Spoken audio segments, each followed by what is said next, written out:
Nadiskobrehan sa Menro ang usa ka illegal treasure hunting activity sa Pulumulok South, Cotabato. Ginapangita karon ang mga nalambigit sa mong aktibidad.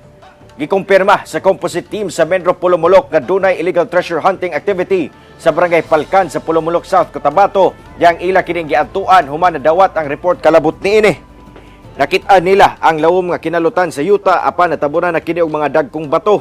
Doon say kubo nga posible matud pang ginahimong pahulayanan sa mga nalambigit sa mong aktibidad. Doon sab sila na recover nga mga hikot ug uban pang gamit sa treasure hunting. Apan wala na naabtan sa Menro ang mga responsable niini. Gipaabot na sa Menro ang mong insidente ngadto sa Provincial Environment Management Office kun PEMO. Padayon ang investigasyon sa otoridad sa insidente ug ginapangita na ang mga nalambigit. Samtang mapasaramaton ang Menro sa concerned citizens nga mi-report kalabot sa mong illegal nga aktibidad. Nanawagan sab sila nga padayong magpakabana sa palibot ug i-report kanila ang unsa mang illegal nga aktibidad sa kinaiyahan. Gipaundang sa mga otoridad ang operasyon sa gialigarang treasure hunting activity sa Proc 11 Overview, Lanton, Barangay Apopong ning syudad tungod sa posibleng bahat sa seguridad sa mga person deprived of liberty o PDL sa BJMP Jansan.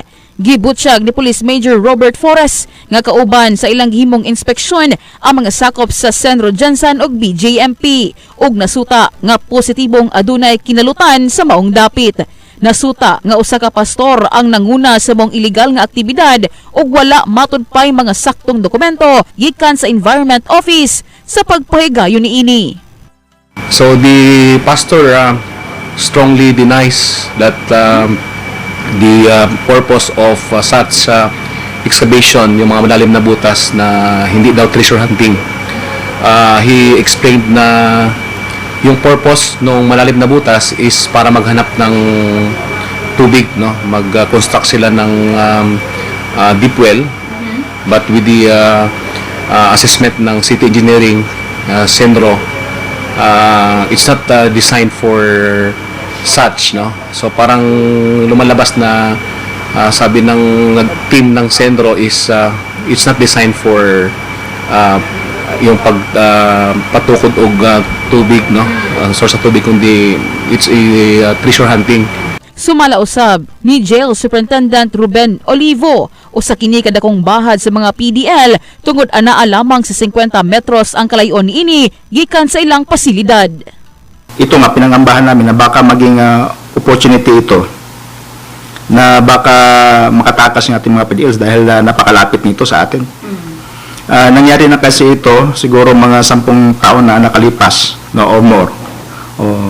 Na yung isang mining na sinasabi na adjacent rin sa jail natin sa Cagayan de Oro City ay ginamit ngayon na para makatakas yung mga bilanggo. Nagkaroon talaga na matinding jailbreak noon. Una na matud pang gihimakak sa pastor nga illegal treasure hunting ang ilang gihimong pagkalot sa yuta, inay gamiton matud pa kini alang sa pagbutang og water deep well. Sabi kasi doon na ginagawa nila yan para daw sa pagmulan ng tubig, yung source of water, no, yung deep well. Kaya lang sa nakita namin at nang tingnan, wala nga silang mga kaukulang mga permiso. Tungod niini, gihatagan og 7 ka adlaw nga ultimatum ang pastor nga tabunan ang gibanabanangan na sa 130 feet nga kalawmon sa yuta nga gipakalot sa maong lugar. Kini si Brigada MJ Fernandez in the heart of changing lives, Brigada News. At mula pa rin po sa Mindanao, 4 na treasure hunter na natrap sa isang excavation area, nirespondihan at nasa gitna ng mga tauhan ng Bureau of Fire Protection dyan sa lalawigan ng Sulu. Si Jeremy Las Cunha sa report.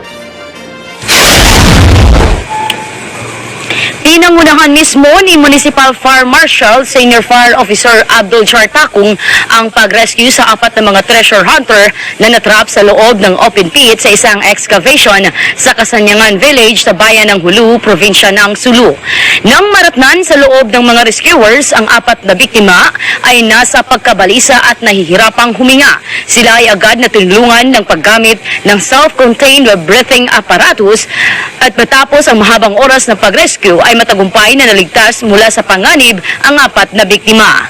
Agad naman silang dinala sa malapit na hospital para sa karagdagang paggamot.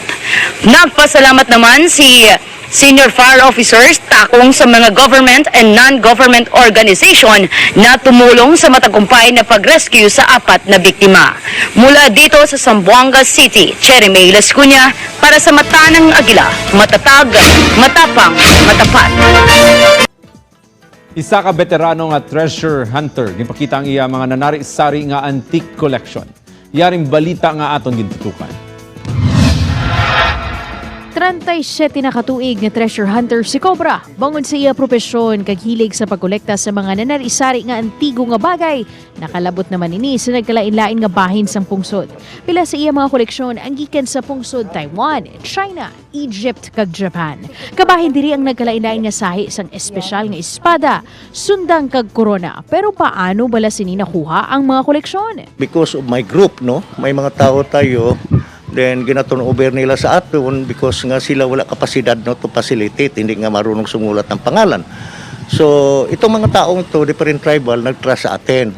May koleksyon man ini sa mga special coin, perlas kag mga bato. Sa diin may naka-engrave pa nga mga tinaga kag simbolo. Suno pa sa iya, may pila pa ini ka mga koleksyon gikan sa mga manggaranon kag gamhanan nga nasyon nga iya ginakabig world treasures. Kung mapirahan man lang ito, who is the real owner because of reward, then malaking bagay para sa atin lalo na sa crisis ngayon. Nagalaom ini nga magadala sa iya sang swerte ang iya koleksyon. Ilabi na nga kun matukiban nga nagabalor ini sang madako nga kantidad. Sa karon magluwas sa ginahalungan sini ang iya koleksyon nga ginakabig sini hidden world treasures. Iya man handom nga mabuligan ini nga ma-authenticate paagi sa mga eksperto. Upod kay Hans Desierto, Daryl Marie Sarmiento, One Western Visayas. Imbes makaswerte sa treasure, disgrasya ang ginangatan sa usa ka lalaki sa lungsod sa Santa Josefa, Agusan del Sur. Human kini nalubong sa iyang gikalot nga bangag gilid sa Agusan River. Patay na nga nakaplagan sa iyang mga kabanay si Rafael Dominguez Lindong, 44 anyos, residente sa Purok 9, Barangay Poblacion, Santa Josefa. Ulahi matod pa kini nakitaan sa iyang mga kabanay di atong Mayo 30 pa. Ngayon itong panahon na nakasinati na og mga pag-ulan ng Agusan del Sur tungod sa bagyong Dante. Sumala sa investigasyon sa Santa Josefa PNP, gikumpirma matod pa sa mga kabaray niining nga pila ka higayon na nilang gibadlong kay nagsigi kini og bangag kilid sa suba kay matod pa adunay treasure. Bisa ng pamilya kumbinsido matod pa nga walay foul play sa maong hitabo. Nagpapatuloy naman ang paghahanap sa isang treasure hunter na kasama sa mga nawala noong gumuho ang isang tunnel sa bayan ng Sibulan sa Negros Oriental. May ulat si Alex Pal ng PTV Dumaguete. Patuloy pa rin ang search and recovery operation para sa nawawalang treasure hunter dito sa bayan ng Sibulan, Negros Oriental. Ang hinahanap ngayon ay ang 61 taong gulang na si Federico Encilay. Ang mga bangkay ng kanyang mga kasama na sina Bobby Baldado at Algie Javier ay natagpuan na kahapon at kaninang madaling araw. Ito ay ang pangatlong araw ng paghahanap ng mga nasawing treasure hunter nang gumuho ang kanilang tunnel noong Miyerkules sa may mga 11 metros ang lalim. Medyo may problema tayo sa pangatlo.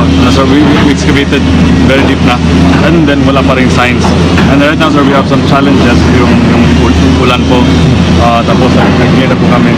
So we are changing our approach now sir. Kaya ito yung bungangan ng pagputong tunnel kung saan yung victim. So that we can maging mas close pa tayo kung saan siya sir. Maraming mga gumagawa ng treasure hunting operations dito sa Negros Oriental sa paniniwala na may inilibing na kayamanan ang opisyal na Hapon na si General Yamashita noong pangalawang digmaang pandaigdig. Bagamat wala pang nauulat na nakakakita ng hidden treasure, marami pa ring nadadala sa mga pangako at panaginip ng biglang yaman. Ngunit dala rin ito ang panganib tulad sa nangyari sa kasagsagan ng bagong taon. Mula sa Dumaguete, ito si Alex Pal para sa Bayan. Mines and Geosciences Bureau sa Central Visayas mipagawas og cease and desist order aron pahunungon ang gituoang treasure hunting sa usa ka tunnel sa Sitio Rotonda nga nahimutang sa Barangay Banilad ug Apas. Matod sa mga opisyal sa MGB nga ang tunnel risgo sa landslide hilabi na sa mga mulupyo sa dapit tungod kay wala kini suporta og posible pang mulawom kung magpadayon ang pagkaut sa yuta. Ang MGB nibutyag sab nga ang magtiayon nga Matias ug Consuelo Densing walay permit gikan sa City Hall aron sa pagtugot kanila nga mag-count sa tunnel nga gingong nagsugod ni adtong Marso. Apan matud ni Kim Densing, anak sa magtiayon nga nagtukod lang sila og groto sa Birheng Maria. Si Kapitan Ramil Ayuman sa Barangay Apas ningon nga kung dili mo sunod ang pamilya sa mando sa MGB, pamutlon sa barangay ang koneksyon sa elektrisidad sulod sa tunnel ug kumpiskahon ang mga wires nga gigamit sa mga densing. Unom ka treasure hunters ang natabunan human na hugno ang ilang ginakalot nga tunnel sa Marihatag, Surigao del Sur. Si Argil Relator alang sa dugang detalye. Sa report sa Police Regional Office 13, nga parayon pa karong ginapangita sa mga rescuers ang unom ka mga treasure hunters human natabunan kuno kini sa ilang ginakalot nga tunnel sa Barangay Bayan, Marihatag, Surigao del Sur kagahapon. Matud sa kapulisan nga 7 kuno ka mga treasure hunters ang nagkalot sa maong lugar nga miabot na sa 30 feet ang gilawmon sa bangag. Sanglit humok ang yuta, kalit kuno kining nahugmak og natabunan ang unom ka mga tao sa ilalom. Samtang nakalingkawas ang ikapito nila nga kauban. Ang naluwas na ilang Sinunito de los Reyes. Samtang ang unom nagituuhang natabunan mao sila Eduardo Ubas, Jerome Lucaberte, Menard de Jesus, Jonathan Oxon, Angelito Sikop ug Leo de los Reyes. Gituuhang tungod sa walay puas kapag ulan, hinungdan nga mihumok ang yuta dayong landslide. Sa video, makita ang kadako sa landslide kung asa gituuhang natabunan ang mga treasure hunters. Parayon karon ang search and rescue operation alang sa mga biktima. Ako si Argil Relator para sa One Mindanao. Gituhang usa ka Japanese tunnel ang nadiskubre sa lungsod sa Makilala, Cotabato Province. Aksidente lang nga nadiskubrihan ni Rogelio Giangan ang tunnel sa ubos sa ilang balay sa Sitio Tinago, Barangay Kabilaw sa Makilala, Cotabato. Doon na kinilutsanan pasulod og dunay mga division sa sulod nga daw mga kwarto. Ana sa 200 meters ang gitason sa maong tunnel. Sumala sa tagiya sa balay nga nakakuha sab kuno sila og daw mga gamit sapon sam sa plancha di uling, bayoneta, mga bronze nga tubo ug mga kalabira sa tao. Buot sa tagbalay nga ipasusi sa otoridad kung tinuod ba kini nga Japanese tunnel nga gama sa limestone. Doon na naipipila ka mga residente nga buot mo bisita sa lugar pero wala una nila kini gipasudlan sa karon. Hinon blisab sila sa posibilidad nga mahimong local tourist attraction ang gituuhang Japanese tunnel.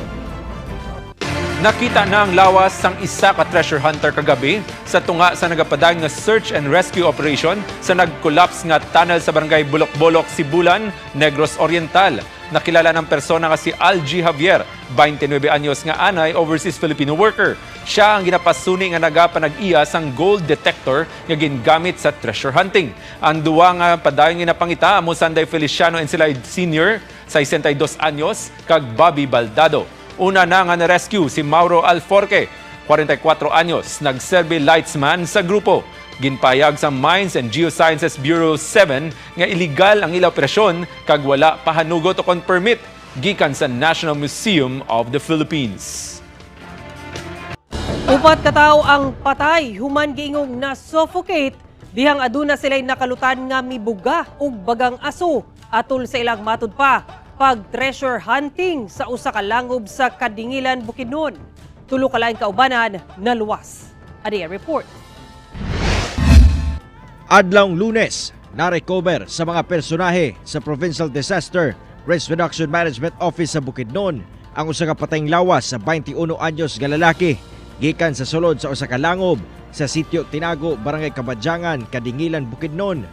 Among biktima gilang lakip sa 7 ka mga individual nga misulod sa langob tungod sa pagpangita og bulawan o treasure hunting.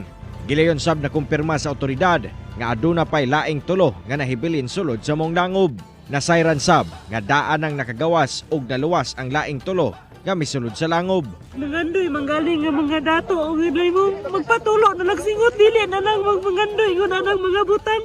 Parang wala mga disgrasya sama ni na itabos kong bana karon. Pasado alas 12 tungang gabi adlaw Martes, nakuha sa otoridad ang ikaduhang patayng lawas o gidala sab kini gilayon sa purinarya. Sigon sa Police Regional Office 10, adlawng Domingo pa misulod sa mong langob ang mga biktima.